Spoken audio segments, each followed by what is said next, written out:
Since I sold the baby Camry, I started using the BMW. Even though the E36 is an old car, it really is the best car on the road, even though it is fuel like nothing else. But the video of today is not about the E36, it's about the Golf Mark 1.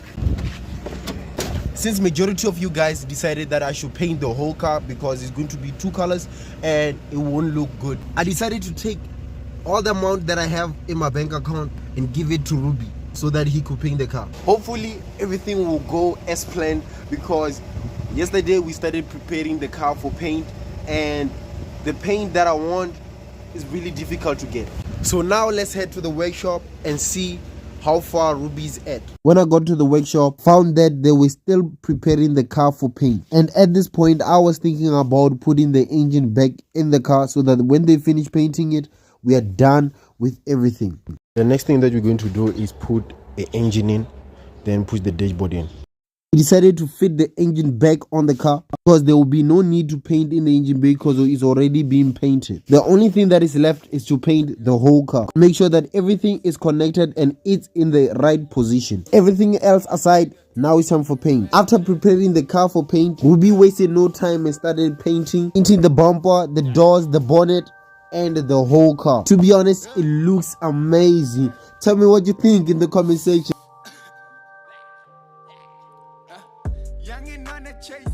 I'm gonna feel that safe. Come to zone 5. Come and see that bass. Blow it in your face. Ain't no fucking race. Doobies after school. 2018 institute. Check my attitude. Fuck your gratitude. Higher amplitude. Higher amplitude. I'm a black man. Pull up off white. We don't get no fucks. Now the only thing that is left is to paint the underarms. Off goes the wheels, and next thing is the bonnet, because Ruby also forgot to paint the bonnet also. But he's going to start with the underarms before he goes to the bonnet, because the underarms, they need more work than the bonnet. Let me take the fender off and then prepare the underarm for paint. These Mark 1s are really loved by rust. Everywhere you check, you will find a little bit of rust or an enormous amount of rust. But on the side, I only found a little bit of rust that I'm going to remove using a grinder and a harsh sandpaper. It is already looking better than before. Still going to hit it with the same paper again to make it more better, and it will be fully prepared for paint. As I was waiting for Ruby, I decided to put half of the dashboard in, and I decided to remove the bonnet so that it will be much quicker for him to finish.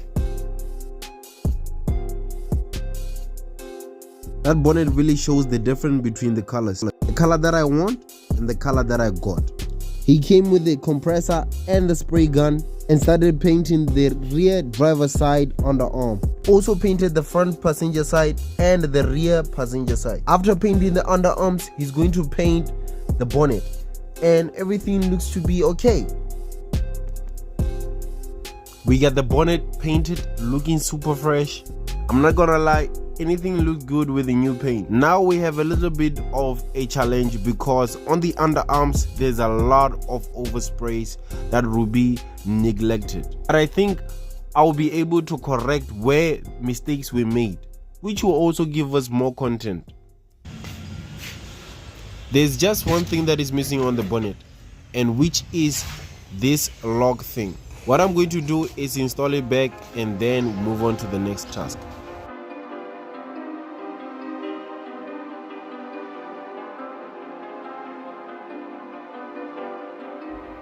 The fender is back on the car and the alignment looks spot on.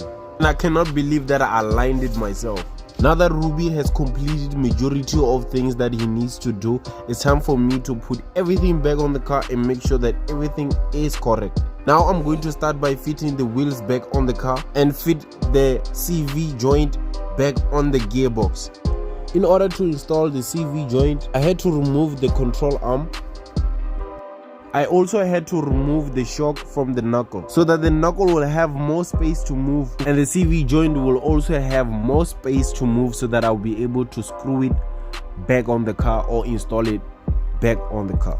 The first CV it is in, and we are left with one more CV, to go in. Just for installing one CV, look in my hand. Now that the installation of the CV is complete, the shock is back on the knuckle and the lower control arm is installed on the knuckle also. Now it's time to install the wheel, which will complete this side. So the wheel is on and this side is now complete. Every time when I put the car on the air, I will always check for the wheel bearings. And this one looks toasted, which is another expense on our list. Since we are done with the passenger side CV, it's time for the driver side CV. The first thing that we need to do is remove the wheel and unbolt the shock from the knuckle and remove the control arm.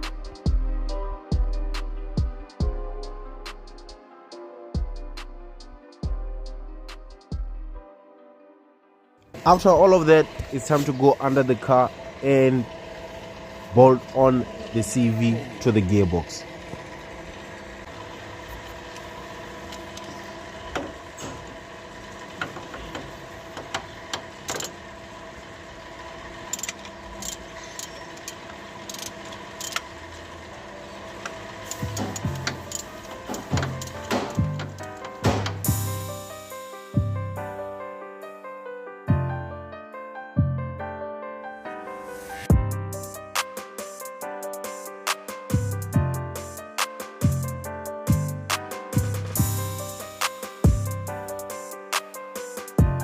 Now that the CV is complete, it's time to install the shock back on the knuckle and it's time to install the control arm back on the knuckle. But I'm not going to show you that. I'm just going to skip and finish everything. If you're new to the channel, this is our rusted side looking so beautiful next to the beam. If it was on a different case, I would say I would miss this part. In this case, I will not miss this. I'm glad that I took it off. And well, I was trying to peel it so that I can see if the rust goes deeper than it seems on the surface. I'm back under the car to tighten everything that is loose and making sure that everything is ready for the road. Right now, I'm starting with the exhaust on the manifold. For the second one that I noticed that it was totally loose. So I'm just going to screw it back. The Golf did not want to start. I went and bought new spark plug cable because one was broken. And I think buying new ones will solve the issue. Hopefully, that's the only problem that we're going to have with this car because it doesn't want to start at all. But I think this will be the solution. I tried to open it with one hand and it's not really working.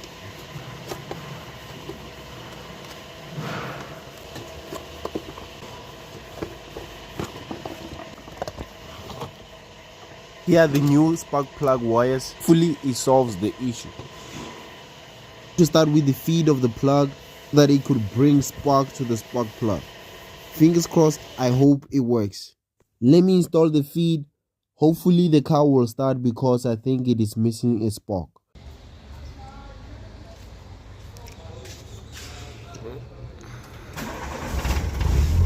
Yes! It started right up. After putting the feed on, it started right up and I'm super happy. Now I'm going to check if everything is tight. Starting with the petrol lines, the water pipes, anything that does not look normal. There's a little bit of smoke that is coming from the exhaust.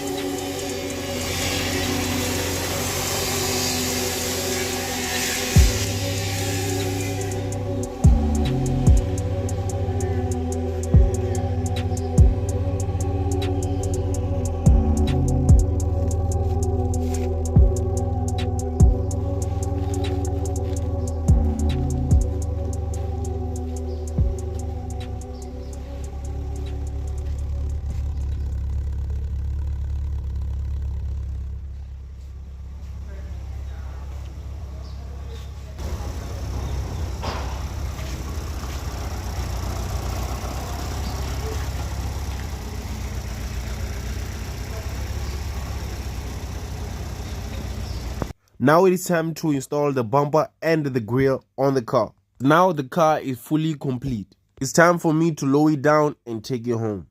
Since I was messing around with the control arms, the alignment went off track. Now my brother-in-law is aligning it for me, and we have a lot of mechanical issues on this car. Mainly it's because we took the engine out and we didn't mark anything. Now the clutch and the gears do not work properly.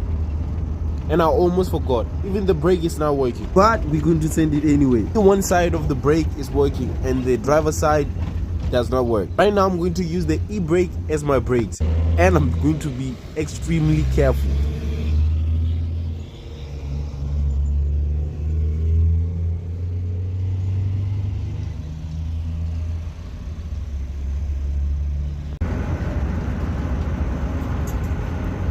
My brother-in-law is behind me, and there he is following me just in case if something goes bad. And on the gears we only have 3 and 4, so I'm driving with 3 and 4 only on the gears. There is a spring that is missing from the brake and the clutch, which makes it a little bit difficult to drive, because every time when I press the brake or the clutch I have to pull it with my hand back in the right position.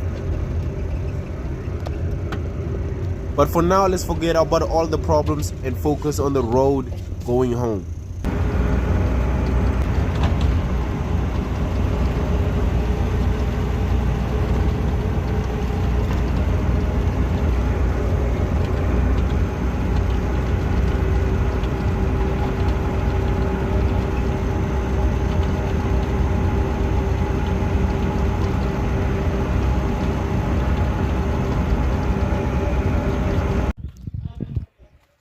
We are back at home. I didn't want to make the video too long because making a video just driving is super boring. So we are home.